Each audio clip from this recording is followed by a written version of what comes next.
Good evening, and welcome to Let's Talk Access, a social media program produced and presented by the UWA Global Campus. I'm your host, Cherise Glasgow. Thank you for joining us from wherever you are on the World Wide Web.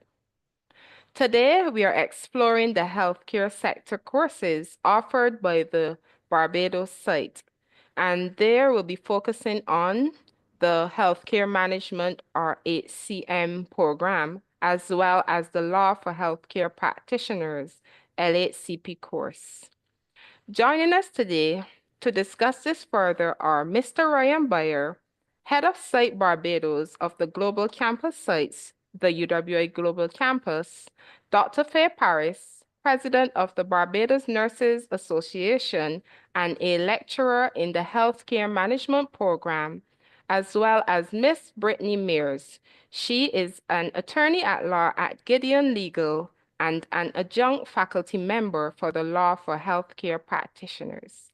Ladies and gentlemen, welcome to Let's Talk Access. It's a pleasure having you all here today. So tell us, how are you today, as well as give us a bit of background on yourselves.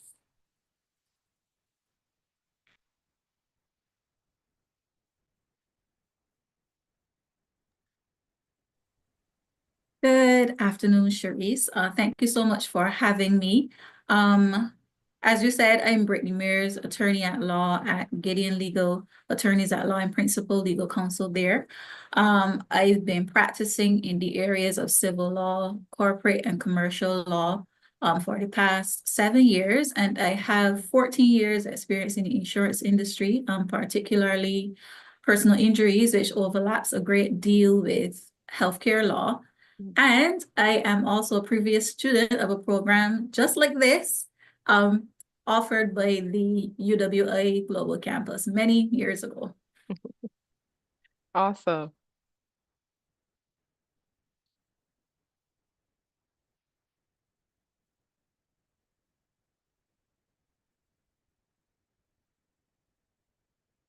Dr. Paris, we are not hearing you. My apologies. Good afternoon, and thanks for having me on the program. I am a lecturer, a tutor at the Barbados Community College. I teach in nursing there. I'm also the president of the Barbados Nurses Association. And I've done studies in management as well as leadership. And I have been a nurse for over 40 years. So from my experience, I hope to be able to share with you and for the prospective students in the program. Great. Oh, thank you. Good evening. Being the sole gentleman on the panel, I thought I would go last. Ladies first.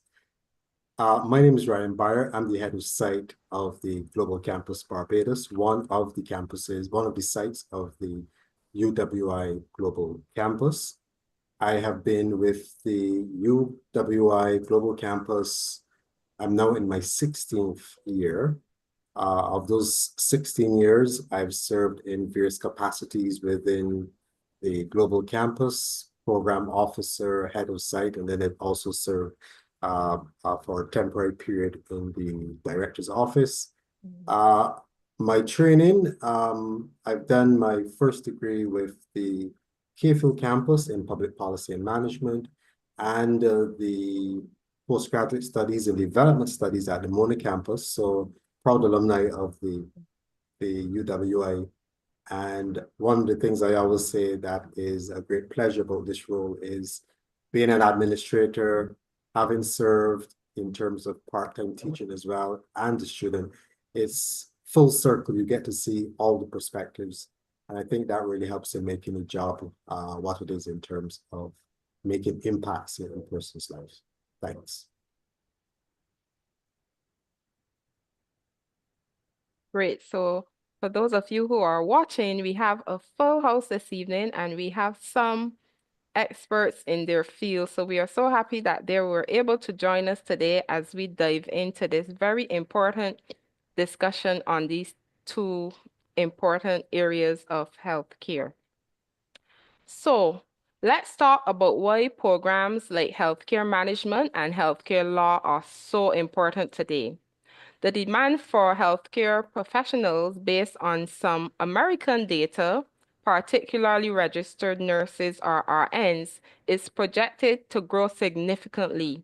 According to the U.S. Bureau of Labor Statistics, employment of RNs is expected to increase by 6% from 2023 to 2033, translating to approximately 194,000 nurses opening every year due to retirement and career shifts. These statistics highlight the increasing need for skilled healthcare professionals and emphasize why educational programs like healthcare management and law for healthcare practitioners are more relevant than ever.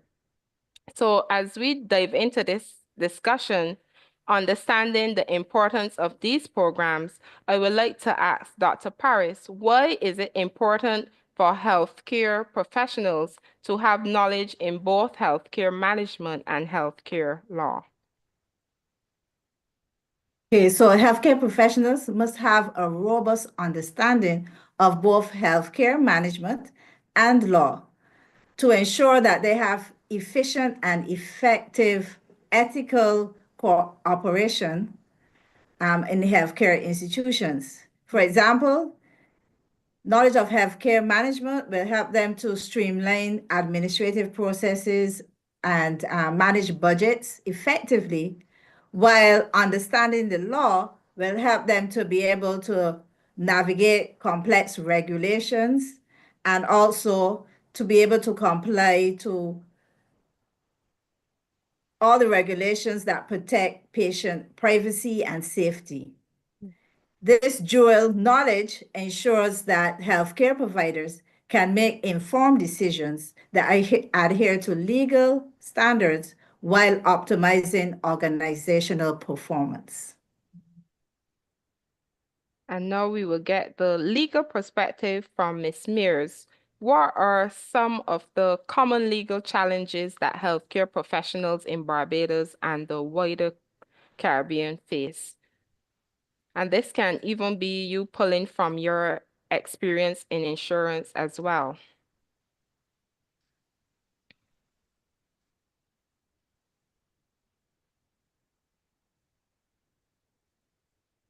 Hey, Brittany, you're muted.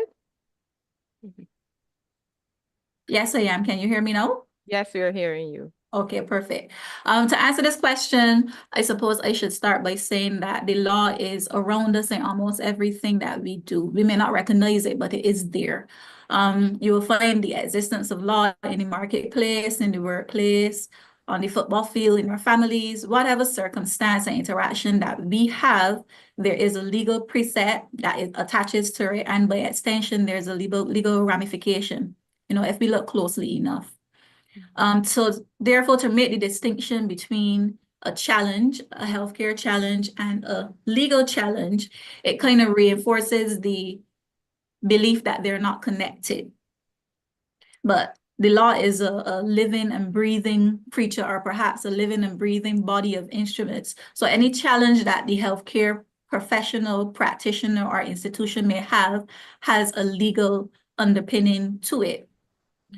Common healthcare challenges internationally, we would see surround the very topical issue of reproductive health and access to care, and the attempt of legal institutions and legal practitioners to balance rendering this care along with being compliant to statutory provisions and the established policies.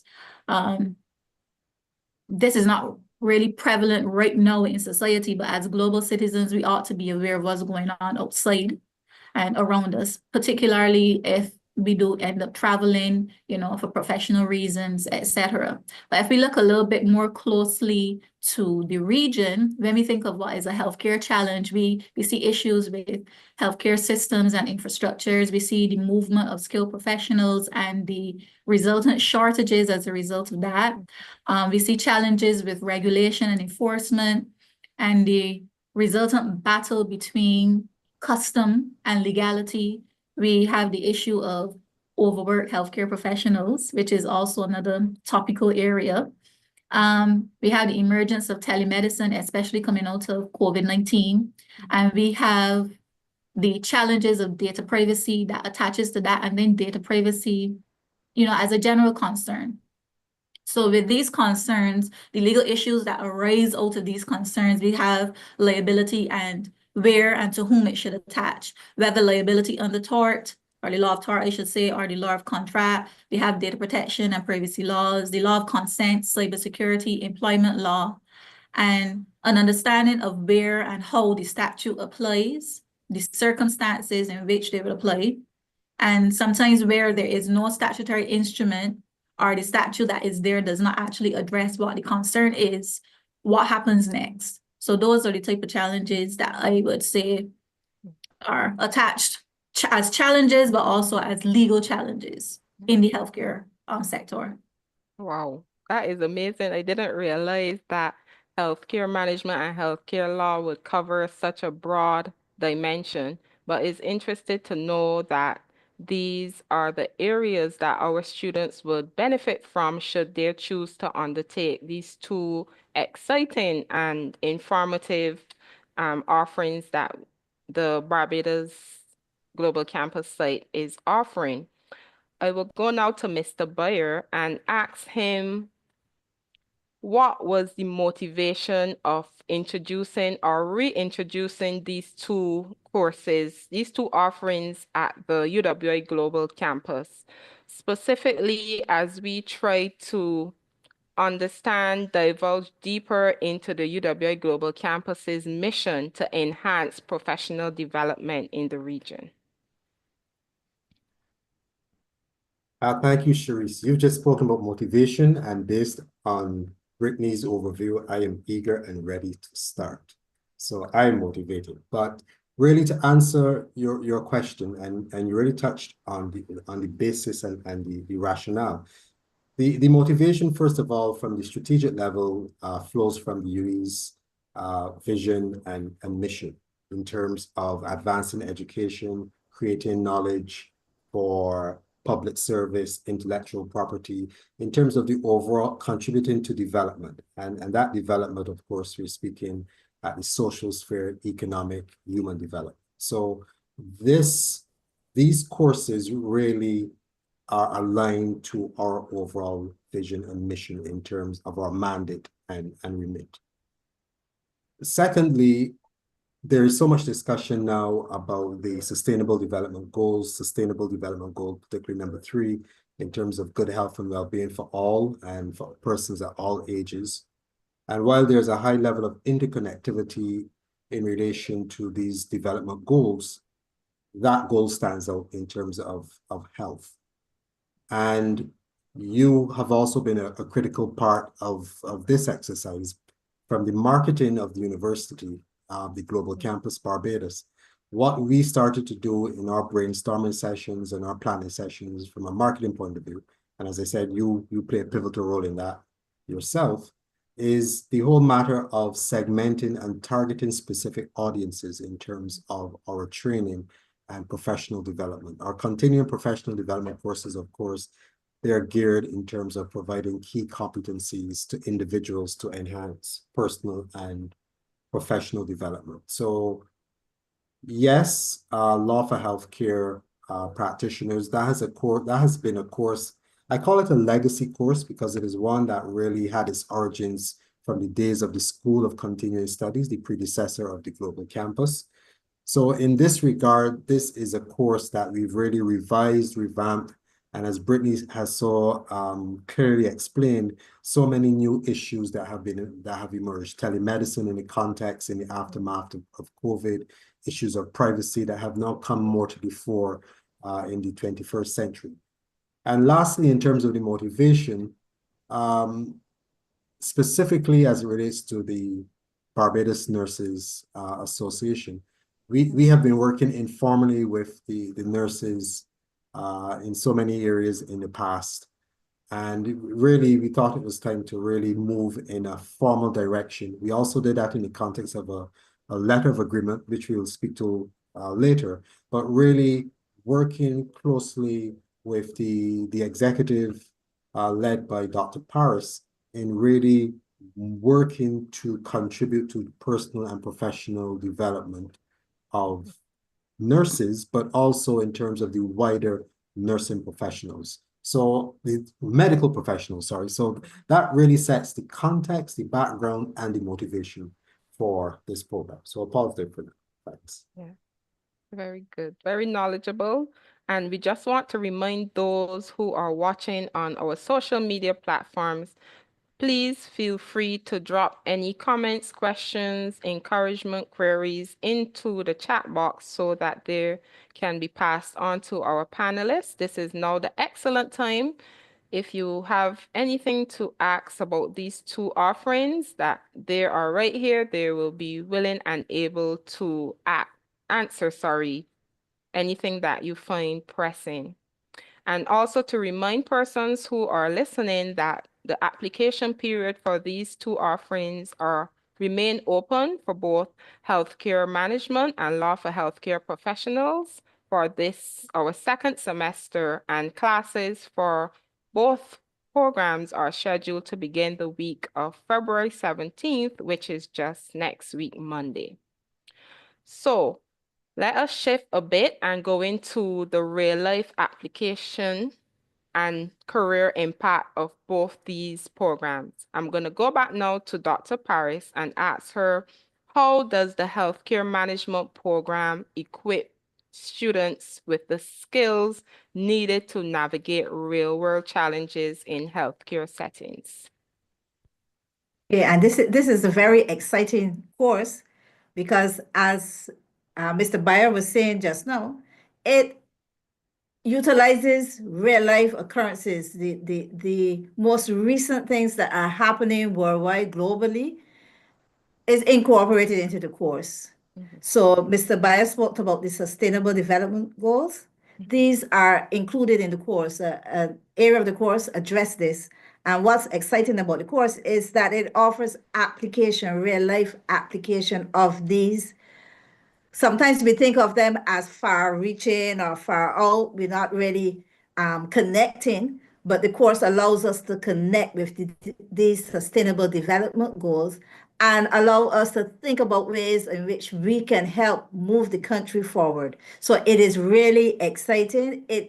The course covers all the basic management aspects like healthcare management, like strategic planning, financial management, human resource. All of those are also included, but it also brings to life what's happening right now. So how do we manage developing conditions? Because it has a primary healthcare focus in this course.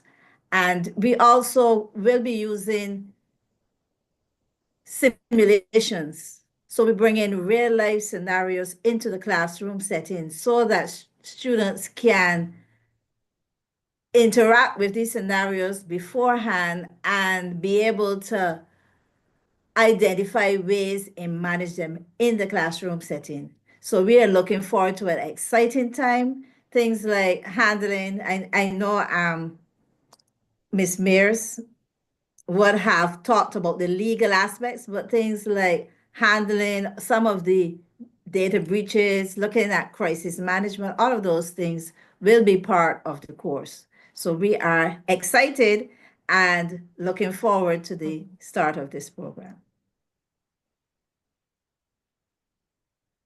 Great. So I hope those who are listening, you notice how many times Dr. Paris said excited. I know she's excited for this course because that is her field. You've heard how many years of experience she has. And as someone who will be lecturing in this course. I know she's very passionate about nursing and about building up not only our nurses, but our healthcare professionals.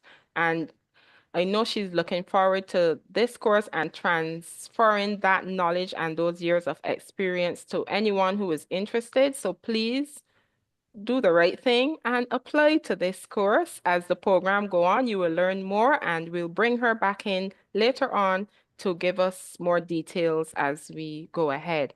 I will now ask Ms. Mears the same question based on real-world application and career impact. Can you give us an example of where legal knowledge played a key role in healthcare setting? So someone who is watching may wonder, why do I need to know really about legal aspect? They might only be interested, for example, in the healthcare management program, which is more focused on strategic and operational aspect. But why? Can just give them an example of where the legal knowledge will play an important role in their field. Okay, sure. Rather than giving one specific example, I think a better way of answering this question perhaps would be to address it from one essential principle, a principle which is actually meant to be taught as a module of this course, which is the law of consent. So if we consider consent significantly underpins the rendering of healthcare, and having more than a basic understanding of consent is essential for the healthcare practitioner. Healthcare practitioners should have an understanding of the types of consent, particularly when informed or express consent is mandatory versus when implied consent would be, would suffice in the circumstances with which they're faced with. The relationship between a healthcare practitioner and the patient in some instances, if we think about primary care, is one that lasts several years. Basically, if you find a doctor, you continue going to the doctor in most cases until the doctor passes away. Like, for instance, I'm going to the doctor that pierced my ears when I was 3 years old, and I'm a long way away from 3 years old. It's the same medical practitioner that renders the care to me. So where those relationships are long-standing, I believe that the healthcare practitioner should be attuned to at what point in time should they consent and reconsent the patient. Sometimes the familiarity of the relationship may govern that certain practices may apply, but legally, when is consent required and when is reconsenting required, and for what types of consent should it be expressed, should it be implied?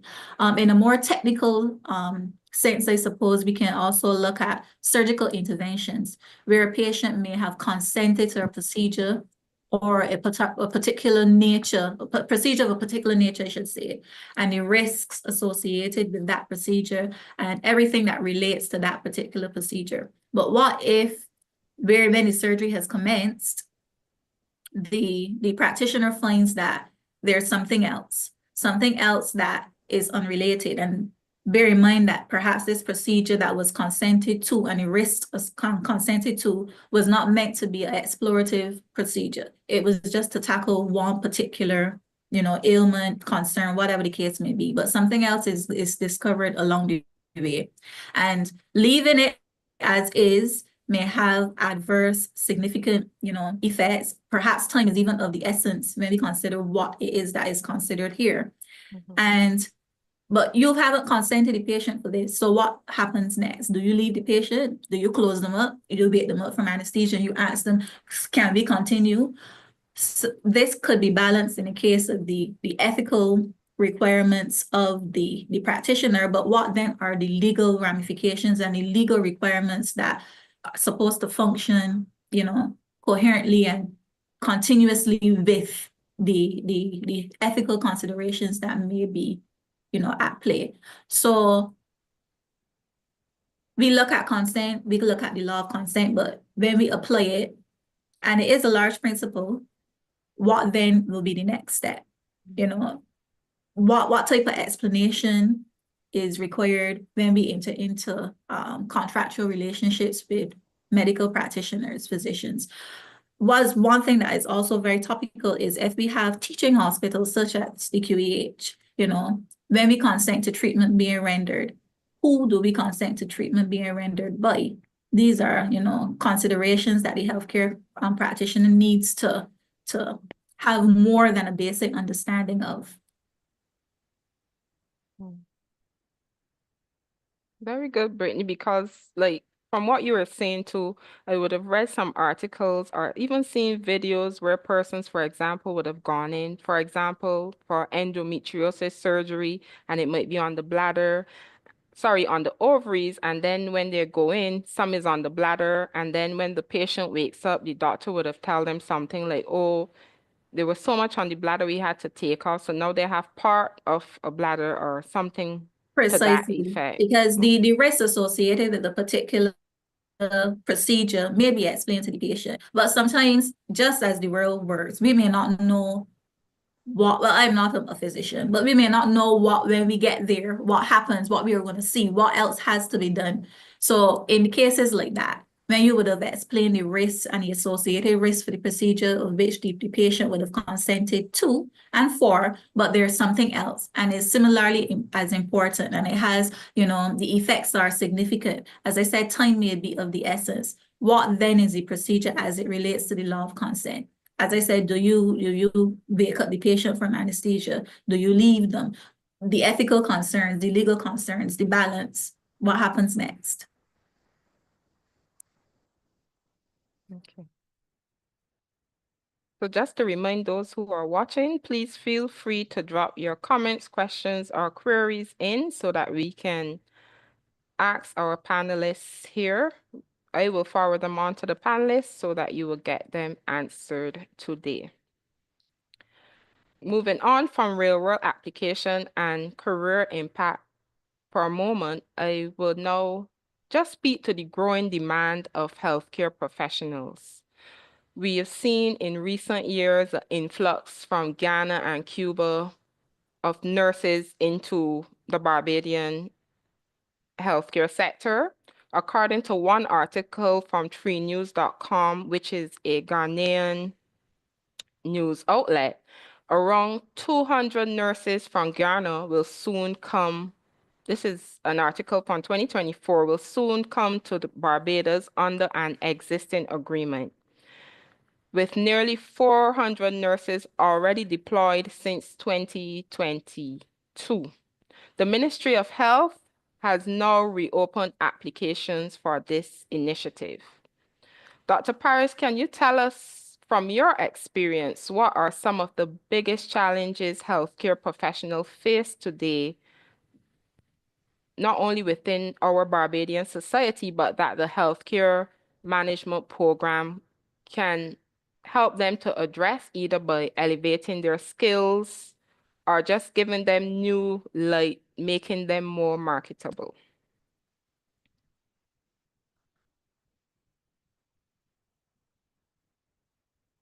You're muted. I was saying that there were numerous amounts of challenges that we face when we think about the data, the information you just quoted in relation to the Ghanaian nurses. So in Barbados, we now have 170 something nurses here from Ghana, and they have been integrated into the healthcare system. But our biggest challenge is to ensure that we have patient safety, to ensure that the nurses that we have are allocated to provide adequate health care. So another challenge that we have is the management of resources. How do we effectively procure resources and manage those resources? And these are two aspects that the course can help with: the allocation, deployment of staff, how do we effectively do that, and the management of resources. We also have, as mentioned before, the rapid change in technology. How do we as managers keep abreast with the technology, all of the legal ramifications, as well as the management of the technology to ensure that we can continue to use it safely. We also address complex patient needs. So the manager needs to be able to understand the needs of the patient. How do they deploy or assist the staff to be able to have the necessary skills to manage the types of patients that we would be exposed to? So those are some of the issues. There are also challenges in managing budgets to make sure that you have quality care. How do we negotiate with suppliers, come up with recommendations so that we can have adequate cost saving and effective management of our resources. So a lot of times when we think nurses and nurse managers, we're thinking a lot of times public, but we also got to remember that there's a growing number of private areas where nurses are becoming managers in those private areas. So this course, and at BNA, we cater to both public and private sector of nursing personnel. So we want to be able to make it applicable for both public and private sector so that we can ensure that the services that provided in Barbados overall could be of a high quality. Great. And we will get into some of those areas because persons listening might think I'm not a nurse or I am not directly a doctor or whatever, but we will get in later, we'll get into some of those career areas that this program as well as the law program would address. But those who are watching, I am so excited about these two offerings, even though I'm not in the healthcare field, because of some of the areas that are going to be covered. And if you just joined, these two programs will be covering areas such as human resource, data privacy, world changes, diseases, or what's the word? Pandemics such as the COVID-19 pandemic, consent, safety, as well as budgetary requirements. So if you are in the healthcare field or you're looking to get into the healthcare field, we encourage you to continue to listen as we get deeper into the program and give you more insight into what we have to offer here at the UWI Global Campus Barbados. Ms. Mears, I will now just an observation I had recently. I saw a university offering medical Spanish professional development short courses. So that is Spanish terms, like how they have business Spanish, I believe. They will have the medical Spanish for those in the professional field. And we know that the landscape is changing for healthcare professionals, and they will need to really adapt and evolve, as you and Dr. Paris would have said earlier, to the different subject matters, not only inside of healthcare, but outside of healthcare. So I wanted to ask you, given the mobility of healthcare workers across borders, how does an understanding of healthcare law benefit practitioners who are working not only nationally, but within the wider Caribbean and internationally? Okay, actually, that is a great observation. To answer this, I guess I would have to say that although the law brings with it an element of standardization, the reality of it is that the law is not a static creature. That is not the nature of the law. And this is not a jurisprudential debate or, a debate on the origins of law. That is not what we are doing here. But if we examine from jurisdiction to jurisdiction how the law comes about, we will see that in some cases, what eventually becomes codified as law is sometimes influenced by tradition and custom. That is how, if we look back, from positive law and natural law, etc., that is how the law develops. And the bottom line is that the law is not the same everywhere we go. So in the movement of professionals, it is essential for the healthcare worker to have, at a basic level, an understanding of the principles which transcend jurisdiction to jurisdiction, culture, norms, custom, etc. But it's equally and probably more important to be knowledgeable about the specific legal system into which you are entering. So this allows you to be able to effectively discharge your due diligence, and as mentioned before, to lessen the occurrence of negligence and malpractice and elements such like that. What will be the key takeaway here is that the law is not the same wherever you go. There are some elements that you would find reoccurring. That is just how it is. But as I would have mentioned in one of the questions that was answered earlier, there are certain challenges that are being faced internationally, which they have to respond to, which we are not yet facing. There's a possibility that we might, but if you're going to travel to somewhere to either receive or to render care, you have to have an understanding of what the status quo is there and what the specific challenges, what the specific requirements, specifically in rendering the care. What is the standard, what is required of you? Because if you don't know what to do, then it becomes more difficult for you to then meet that standard. Understood. So just to go into some of the career types and relevance, I know Dr. Paris would have alluded to earlier.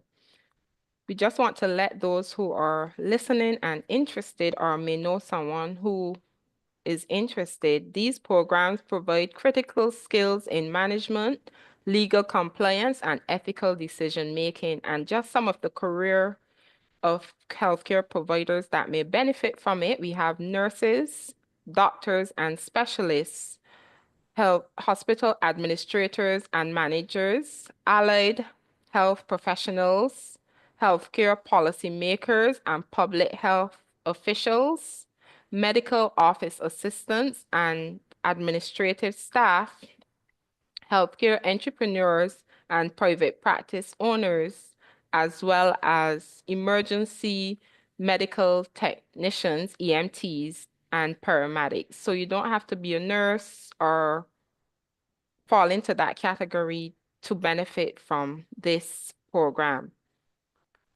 And speaking of program, I will now bring back in Mr. Boyer, who will start the discussion, on program structure and application details. So Mr. Boyer, can you give us an overview of the structure of both the healthcare management program as well as the law for healthcare course in terms of entry requirements, structure, duration, assessment costs? The bit you're asking. Okay, I'll start with the law for healthcare practitioners course. That course is really a one semester course. So the duration will range, I would say, between 10 to 13 weeks, one semester. And we're starting in February, so we're going to go then until about May 2025. So that's it in terms of the duration of the law for healthcare practitioners course. The other important point to note about the course, and I know this is always a question that persons ask, as you alluded to, the whole matter of entry requirements. There are no formal entry requirements per se for our continuing professional development courses. Needless to say, appreciation of the English language, being able to use the computer, those types of skills are required, particularly as this course is both courses are being offered in a blended type of format. There will be some face-to-face interaction as well as some online interaction. The other important aspect to note about the courses, and I know, again, this is always an area of concern, is assessment. Is there a final examination? The emphasis of these courses are really on continuous assessment. There's no final exam per se. I know persons tend to get a bit nervous and anxious around examination time, but based on the discourse and the discussion that you've heard both Brittany and Dr. Paris mentioning, we can see there's scope for use of case studies, during research, assessment quizzes, those types of tools, assessment tools will be used to assess participants in terms of learning on the course. I also mentioned the blended format because we've come to the realization that our medical professionals, many of those that you mentioned that are eligible to join the program. It's a very hectic environment, so the face-to-face environment will not always be the most applicable. So there is scope for online delivery. In terms of application, you can contact our open campus or global campus, Barbados webpage, www.global.uwi/Barbados. The application form is there, so you can just go download that application form and submit and return to us. You can return to our email address, barbados@global.uwi.edu. For those in Barbados, our telephone number is 430-1120, 430-1123, 430-1121. I hope I called them slowly enough that you can capture them. In terms of cost for the healthcare, the Law for Healthcare Practitioners course, that is priced at competitively priced at $288 or Barbados $575. What we are doing, as this is the inaugural program, we're already starting.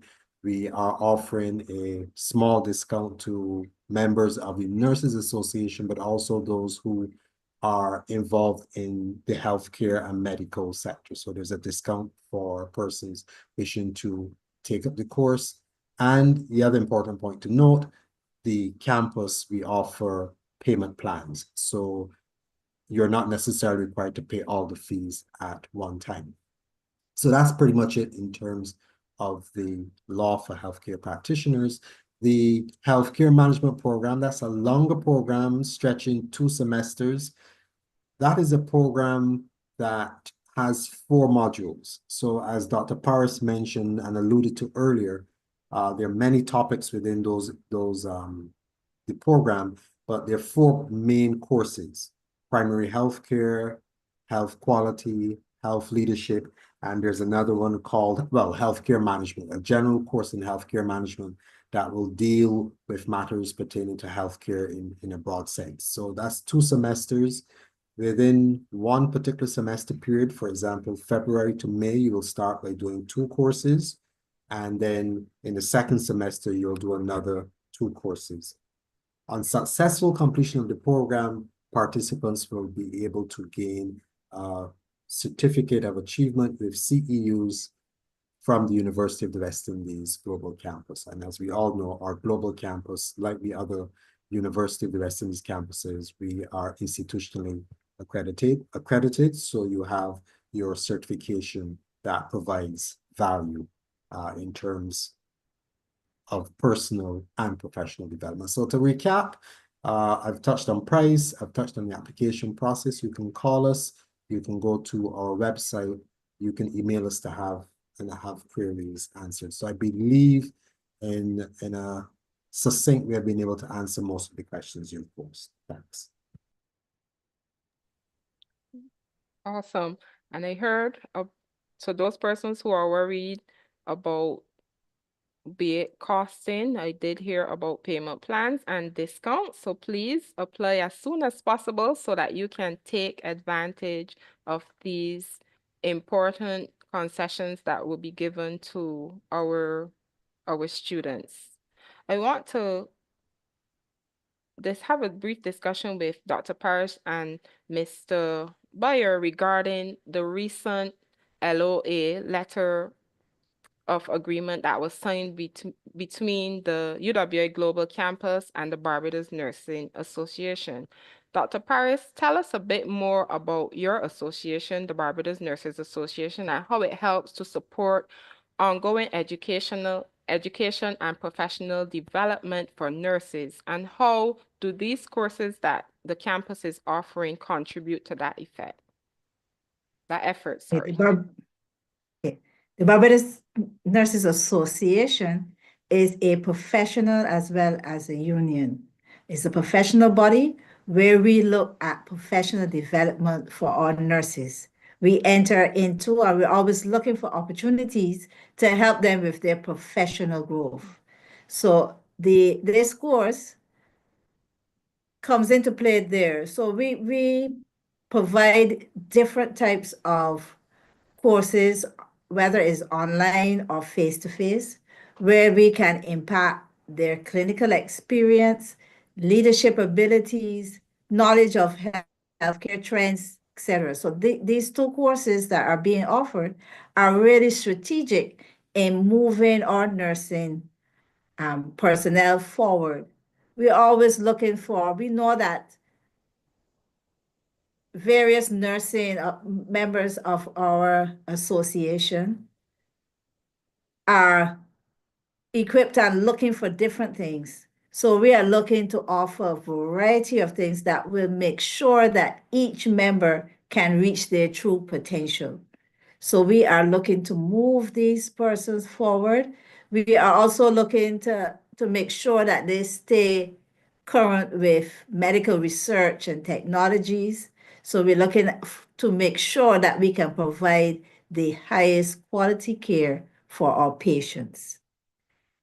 The two courses here offer the nurses the ability to manage as well. And I like the coupling of these two courses, if we can have these two courses this semester, because doing management and law together helps to move that individual forward. It gives them a comprehensive view of what the healthcare environment, the impact of that person on the activities of the healthcare.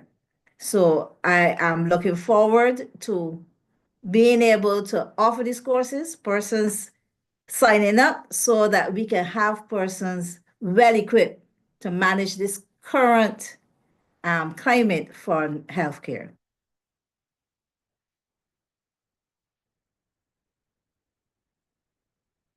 If I may speak to the letter of agreement, as I said, Yes. it was with great pride that we signed the letter of agreement in early this year. So we really started 2025 on a new foot and with a bang, so to speak. And the letter of agreement really, as I said, is a culmination of and really brings to fruition much of the informal work that we have done with the Nurses Association in the past. So in terms of letter of agreement, the main areas that the broad provisions of that agreement speak to consultation and involvement with the nurses through the association in development of relevant courses for nurses, and even further in terms of the medical field, the healthcare field where relevant. So it allows us to engage, to get their input so that we make sure as a campus, as a university, when we develop and deliver courses, they are relevant and meet the needs of the target audience. That's one area that is spelled out in the letter of agreement. It also speaks to using the expertise of the same officers from the association in helping to deliver courses to the learner. As you can see, hearing Dr. Parse speak with such excitement and clarity about the areas, we can see there is that marriage, that there's that theory practice nexus that is brought to the table. The courses provide the competencies that these officers will be able to operate and work within their environment. And of course, it allows for joint certification of the programs, where we can have joint logos on certificates, and of course, participation in respective events of each institution. So for example, we participated in the Nurses Association conference last year. So we made a presentation. So the letter of agreement allows for these areas of collaboration between the two agencies, and I'm sure that what we are seeking to do will redound to the benefit of both organizations as well as the individual members. Thank you. Awesome. And I'm sure We look forward to having this exciting collaboration and partnership with the BNA, and we are also open to other partnership with other private and public sector agencies as well here at the UWA Global Campus. Just a brief ad. The UWA Global Campus Barbados site is having a 4-day training workshop, Measure What Matters, for project monitoring and evaluation.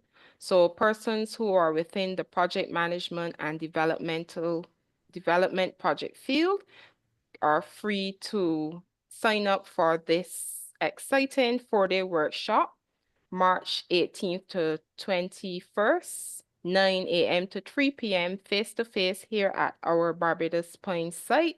It will be covering areas such as defining project results levels, as well as setting measurable indicators, tracking performance over time, as well as how to conduct impact evaluations. So persons who are development practitioners, project managers, public sector leaders, as well as anyone who is in the development project field are free to sign up for this exciting workshop.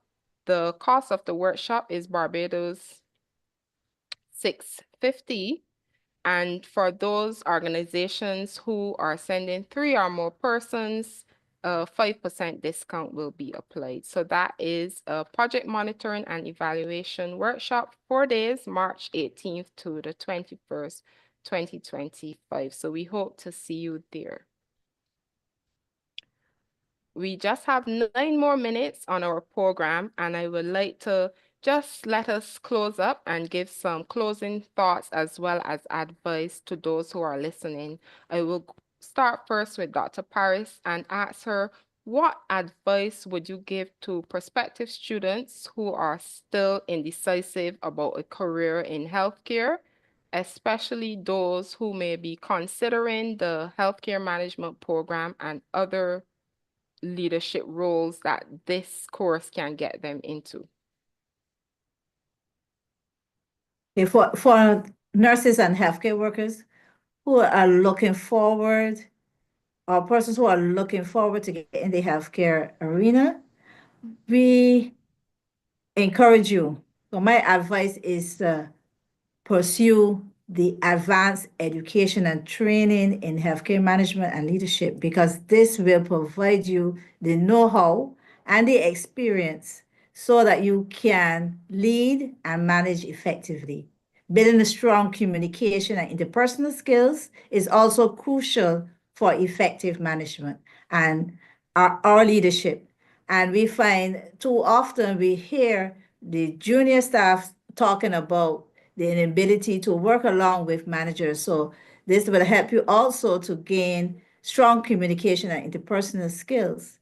Having the necessary knowledge and credentials also helps to move your career forward. It will provide you with mentorship from experienced leaders, and that will help to guide and share their experiences. Taking on leadership responsibilities in your current role, such as leading a project or serving in a community, can help you develop practical skills. Staying informed about the industry trends and best practices through the continuous education and professional development is also important or essential for aspiring leaders. Awesome. And Ms. Mears, your final thoughts. I know you would have recently redesigned the course. You're not just going to be a tutor, but you would have redesigned this course, and you will have those intricate details that you would have mentioned earlier about the areas that the course will cover and how they can be applied to daily healthcare practices. But I just want you to reiterate why it is crucial for healthcare practitioners to understand healthcare law as the field evolves. Okay. I suppose to just touch briefly on the redesign of the course. The course covers areas such as the law of tort, the law of contract, confidentiality, and the law relating to medical records. And areas of succession law, such as wills and powers of attorney, sorry, we would have discussed briefly the law of consent, which is a large area.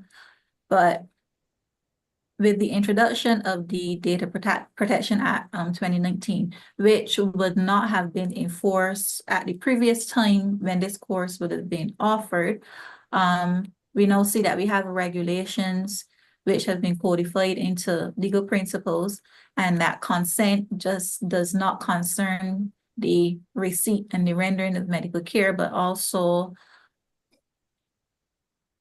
it concerns disclosure. And disclosure as we speak to medical records and storage and stuff like that. So the legislation addresses processing, storage, access, and transfer of data. But the student will also see that there are areas which the legislation does not have a solution for. And then if we have to look into the common law, what would be the answer? Interestingly enough, or perhaps not interestingly, but the way how it works is where there's new legislation, there's litigation. Where there's litigation, there's the development of common law principles. And then that provides us with a point of reference as to how do you answer these questions. Sometimes, although we wouldn't want the law to be reactive, the very nature of it is that it is. Even if we look into the areas of succession law as it relates to, as I would have mentioned, the wills and the powers of attorney and elements such like that, it is not really enough for the healthcare practitioner to just be concerned with the rendering of medical, physical, mental care, but to understand that there's also a social aspect of it. And very topical now is the concept of elder abuse. And with elder abuse comes elements such as financial abuse. And then when we look at succession planning, we would address the areas such as consent and duress and undue influence, and, you know, what happens when you recognize from a medical standpoint, but because you're also trained in a legal standpoint or a legal medical standpoint, that you can look at it from a legal mind's eye to say, well, something here isn't right, it isn't legal, it may actually be abuse. And you are then trained in the area to recognize, well, you know, because I would have learned this, or because I have a better understanding of this on a legal standpoint, or from a legal standpoint, I should say, it allows you then to be able to take your role into a more social aspect. As it relates to the last question, which I believe, you know, how important it is for practitioners to have an understanding of healthcare law as the law, or perhaps as society continues to evolve, it goes without saying that the understanding of relevant healthcare laws and regulations enable the providers to deliver care that meets legal standards. And as I would have mentioned before, if you don't know what the legal standard is, it becomes difficult, obviously, for you to reach the target.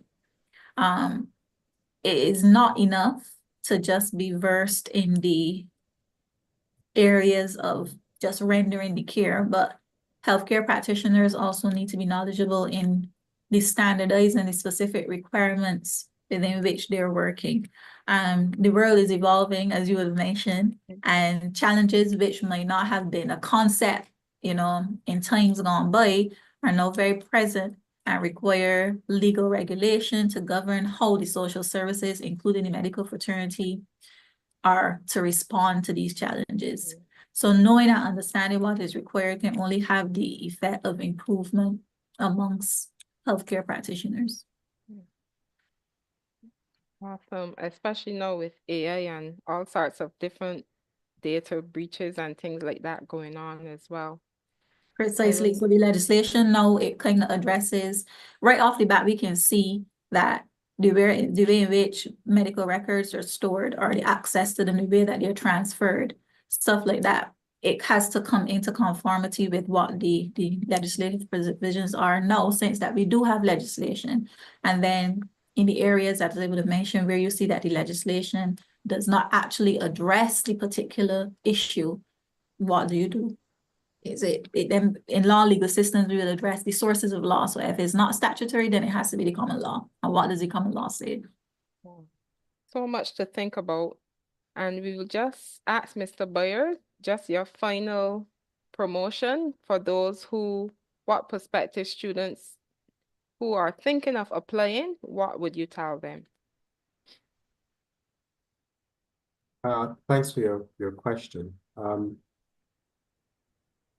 I would say, specific as it relates to these two courses, I can see one, the wealth of knowledge that one will be able to glean and gain from this course. And I'm sure that the type of information and knowledge that will be shared with you would really contribute to your personal development and your professional development. And to take it at a broader level, that is what the Global Campus is really about, enhancing competencies and skills of persons towards their development, whether personal or professional.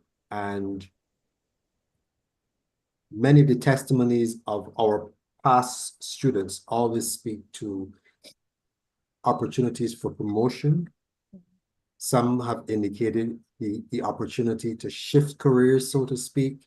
So I believe that these types of courses, which are only a small sample of the wider gamut of courses offered by the Global Campus, will really be beneficial to the individual and the organization once persons are given that opportunity to utilize those competencies within the work environment. But broadly speaking, the Global Campus, we offer a wide range of programs. You can start at the Global Campus by pursuing CSEC courses, and we can take you from their certificate, diploma, continuing professional development, undergraduate degree, postgraduate degree, and EdD programs, doctoral programs. So there's a wide range of programs that we offer. There's that flexibility in terms of the online environment based on your schedule and where you are, what you're doing in terms of your own personal life. So these are some of the benefits, and these are some of the reasons that choosing a Global Campus will be really beneficial. And you've asked me that question at 1 minute before the program ends, so I'll pause here for you. Thank you. Thank you so much. I just want to remind those who are listening, those who are interested, those who want to be interested or know someone who is interested, that the healthcare management program, as well as the law for healthcare practitioners course, a final reminder that applications for semester 2 are open. Classes begin February 17th. And if you want to apply, you are free to call us at 246-420-1120 or 1123 or 1124 or 1125 or 1133, or you can email us at barbados@open.uwi.edu. Thank you for joining us today and making this program a success. Special thanks to our panelists, Mr. Ryan Boyer, Head of Site of Barbados Global Campus Sites, the UWI Global Campus, Dr. Faye Paris, the President of Barbados Nurses Association, and Miss Brittany Mears. She's an attorney at law, and Dr. Paris and Miss Mears will be teachers in our 2 offerings. And those who have watched the program, thank you for being here, and please share this live with someone. Thanks also to Mr. Patrick Johnson, our digital marketer, who would have assisted with the technical area of the program. Until next time, I am your host, Cherise Glasgow. Bye.